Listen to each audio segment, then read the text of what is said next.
stand up over here to feel like the pioneers felt. And I've never done this before, so I will do it. I just want to say that I'm happy to be here. For those of you who don't know who I am, my name is Armando Miranda Jr. If you have heard that name before, some of you have. My dad used to work for the church for many years at the General Conference. He retired 3 years ago, and he's living in sweet, hot Texas. And so when he came up for the meetings last week, or this week, earlier this week, they had a cold front to them, and so they felt it was too cold. They had acclimatized already into Texas weather. And so I've been living in Maryland, so I'm kind of used to something, and I also lived in Berrien Springs, a few minutes away from here. And I remember the first time that I came to Battle Creek when I was about 7 or 8 years old, 1988, 1989. I remember because my dad is a lover of Adventist history, and we used to read devotionals in the evening about Adventist history. So when we had the chance, we came to this place, to the Adventist village, and also to the cemetery, and we went to all take pictures. You know, it's kind of funny. You go take pictures to the tombstones, and like, yeah, look, you know, white, it's there. And it was an exciting moment for me because I was reading about it, and now I could put what I was reading into, hey, people actually lived here, and they were here. So it's been a journey for my life. I want to share with you a little bit about that, because I remember vividly that moment when, for the first time, I was able to join the Pathfinders. I was 10 years old, 1990. And I remember because it was a group of us that had grown up. I got to the University of Montemorelos. It was my home over in Mexico. And since I was 4 or 5, that's when I remember a few things, not many. But I remember that moment when, for the first time, I was able to go camping with the big guys, with the Pathfinders. You see, Adventist is a little different. And when I was a friend, I was so excited for my first camp. I remember very well because those things you never forget. One, because it always rains, right? Something happens in Pathfinder camping. There's something is always very is indelible in your mind. It keeps going after years. And I remember because there we were, a bunch of us who had grown up for the last few years together, sons of teachers, pastors, employees of the university, and we were all together. We were right there in the camp, friends, and then we would see the voyagers and the guides, and they're so old, they're so experienced, and all these things, and we had a great time. I still remember the place. It's called Rancho El Conejo. Ranch the Rabbit, that's what it's called. And we would go in the mountains and towards in the area of Mexico, and we would put our tents. And the beautiful moments where you experience together for the first time, or for the very first time, you're not, your parents are not there. You are with your friends, and you get to sleep over in a tent. And I can still remember all those things after so many years. Camping, the outdoors is different. Sharing a tent, stories, fears, and many other things that boys, tend to, when they eat and they start to share stories, they start making noises from other places that, I'm not going to share anymore. But it was fun because we were friends and we were there together. One of the things that I look at is those years and think about the influence my environment had in my passion for youth ministry. I get to work, and I don't call it work because when you do what you love, it's not work. And so I get to work in youth ministry. And I get to enjoy the activities and all these things that the young people, the Pathfinders, and what we do. And I look back at that time, and I think about all the people that influenced my ministry. I was making a list of the people who influenced my Pathfinder ministry. And I go to Mr. Aquiles. And that man was in every single camp. He was not leading. He was not up there. He was one of the ones that would help in the kitchen every single time. A person who, with his wife, would get up and do breakfast every single morning for a club of over 100, every single camp. That's a lot of work. A lot of work, but they will get up at 4, 5 in the morning, every single camp, and they would do it because they loved ministry. I think about the director and his wife, the Suriano family, teacher, and she was a nurse. And they would spend a lot of time organizing a club of over 100 with all the staff that would go with it, all the activities. And we used to meet on Sunday mornings. Now I can, I tell my church members, because I'm officially the interim director for my Pathfinder club in my church. So I'm actually active on that too. And the reason that I am because nobody wants to do it. And I'm like, we have to do it. And so I said, can we move the meetings from Wednesday to Sunday? No, Sunday is too sacred for us. I'm like, no, Sabbath is too sacred. But of course, the thing, that's the only day we get to get ready for the week.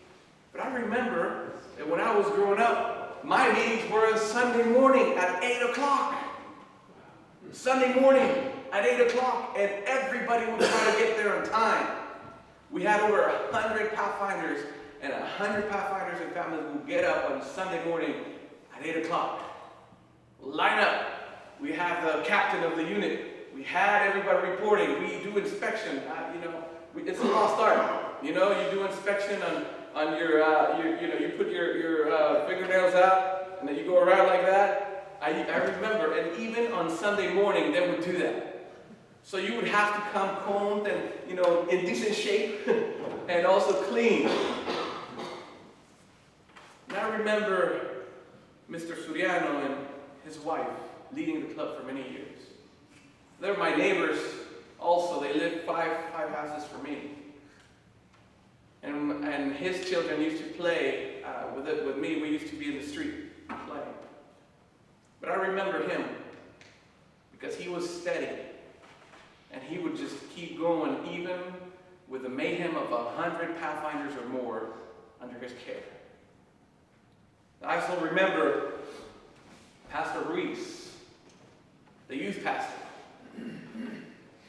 Because Pastor Reese was the one that God used to take me into the path of ministry. See, my dad is a pastor. And a lot of people will say, well, you're going to be a pastor because your dad is a pastor. And I was actually going the opposite direction. I wanted to be a doctor. I said, I don't want to go into ministry. My path is actually being rich, being a doctor. That's what I was thinking, right? Man. I was studying my last year of high school. And I was doing my master guide. And I was studying for the entrance exam in medical school over there in Mexico. And I was studying, and then one Sabbath, Pastor Reese comes to the front. And he shares about the Bible. He starts talking about the beautiful things that the Bible can provide, and he shared so much. And there was a youth Sabbath school, and of course over there they had the dorm. And so the academy kids were sitting there, and so a lot of my peers were there. All this youth were listening to Pastor Reese, and he was there, and everybody was like so entranced into what he was saying. And at that moment, God moved into my heart 3 months before graduation in high school and said, you got to do what he's doing. I came out of that Sabbath school, youth Sabbath school, and I said, friends, I'm going to be a pastor. And I thought, what? You're studying for the medical entrance exam. What are you talking about? It's 3 months before graduation. What are you doing? God used a youth pastor to move me along into the lines of ministry. Of course, the influence of my father was very good in shaping me in many ways. But he used this youth pastor to really emphasize the call that God had for him. And I remember, of course, looking back at my formative years, at all the young adults who were staff members in the Pathfinder Club. It is very interesting that we had a lot of young adults. One of the requirements of the theology department over there, the school, was to have the pastors, they had to serve at least a year in club ministries in their formative years. Their sophomore year, they had to be in a club, either a staff, either a director, or something. They had to be serving in club ministries. The first year, they had to be teaching Sabbath school, youth Sabbath school. The second year, they had to be involved in club ministries. The third year, they had to be pastoring a district of 2-3 churches. By the fourth year, they're doing 4 evangelistic meetings. Talk about training for pastors. But the first 2 years, they had to be involved in youth ministries. I wish we had more of that. We're working towards that. Don't worry, we're working towards it. But I remember at all the young adult people that were staff members in my club. I remember how they were basically, my sister was a counselor for the girls when they was friends and companions. And then by the time that I got to Explorers, my brother-in-law, my future brother-in-law, was my counselor. I wonder why he joined Pathfinders and being a staff. I don't know why. I remember that camp when he was not an Adventist from birth, so he was coming into it, and he didn't know much about Pathfinders, but he wanted to help in Pathfinders for some reason. And they put him as counselor of the Explorers, one of the unit of Explorers. He's trying to make a flyer. I still remember this vividly. He does not know how to do that, so we're telling him, hey, counselor, you do this. And it's like, I'm going to bring my spray, hairspray. It's like, no, it's going to explode. And so of course, after that, he got used to it, and he was a good counselor besides that. And, one of the things that I remember is that my sister just came and said, you know what? Nah, you're supposed to, because that was a camp that we had to cook for ourselves. And we had no idea how this is 12-year-olds, and we're making a mess. And so my sister would come, and the girls would come and help us to save our day, in that regard. But I remember that they would give their time. They would give of their time, their work, their efforts, so that we could have a good experience. So that Pathfinders and youth ministry could be of something that could make a difference in our lives. And I wonder, and I look back, and I look at the pictures, I converse with friends about our experiences. I thank God for the ministry that God has given so much, but I think about it. I look back, and I look at all those people who have invested in us. Many of them we forget. Many of us keep going in life, and we just keep going, and we start forgetting. We just simply forget. We get busy. We start doing other things that is not youth ministry. Not everybody who wasn't the Pathfinder Club is a youth leader. Not everybody who was in youth ministry is in the church. But I found it interesting. The other day I posted a question on Facebook. What will your life be without Pathfinders in it? And a lot of people started commenting back. A simple question. A few years ago, I remember we were doing Global Youth Day. And, with social media, if you know how the hashtags work, you do a little word after the number sign, and that's a hashtag. And everybody who's connected to that event puts that hashtag, and so every time you press that hashtag, all the pictures, everybody who's doing that comes together. It's like a code, like a tag that, you put that, and everybody who's doing something and puts a hashtag is together. So I was looking at Global Youth Day, and at some point I found out a couple people who were talking about Global Youth Day and talking about the church and talking about Pathfinders. And I read the message, the Twitter thread. And it was a couple of young people, young adults, who were not in the church anymore. But this is what it said, because I remember very vividly, I took a picture, and because this was amazing. These are two young adults who are not in the church anymore, clearly. You can see by their language, even expressing in that tweet, they were saying, you know, man, I miss Pathfinders. I miss Pathfinders. I miss doing the activities.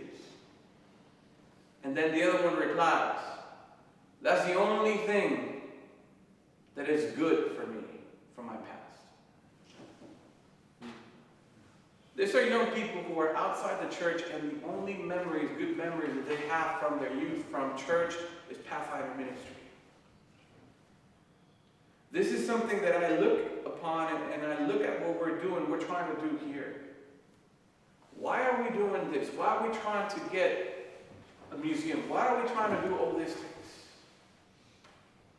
Because we want people to remember the memories, the good things, where God has led them, where God has worked in their lives, the people that they interacted with, so that they don't forget. Amen. It is very easy for the human beings nowadays to be distracted. The attention span of young people is so short. We're dealing with a digital generation, one that is glued to their screens. They're digital natives. That didn't happen when I was growing up. You know, when I was growing up, my mom would leave me outside. You know, in the summer, I would spend the whole summer outside. And when it was time to eat, my mom would come out and say, Armando, it's time to eat. That's it. No cell phone. No text. My life was different, of course. It was in a small town with, you know, a lot of things that I could create. You know, climb trees and play with my friends in the street.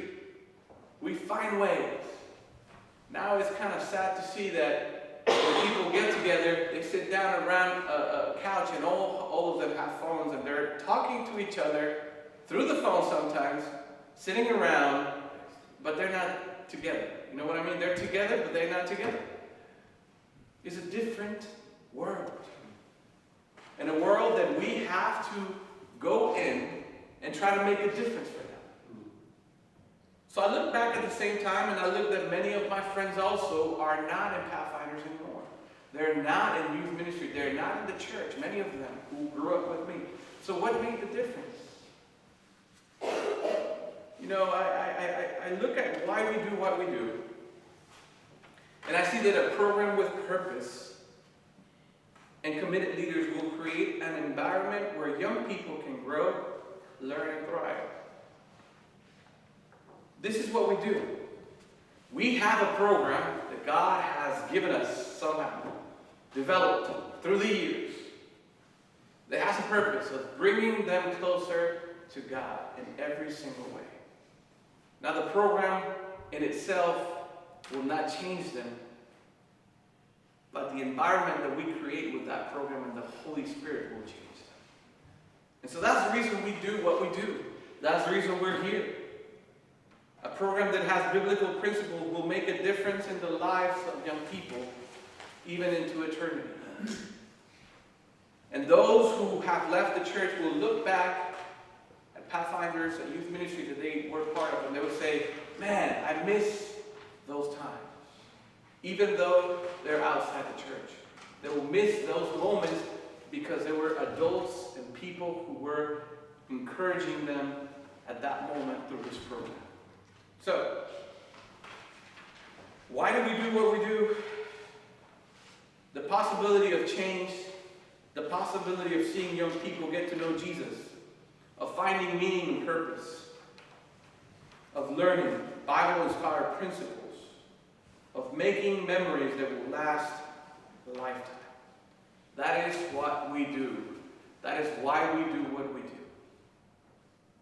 And it is tough in this day and age. It is.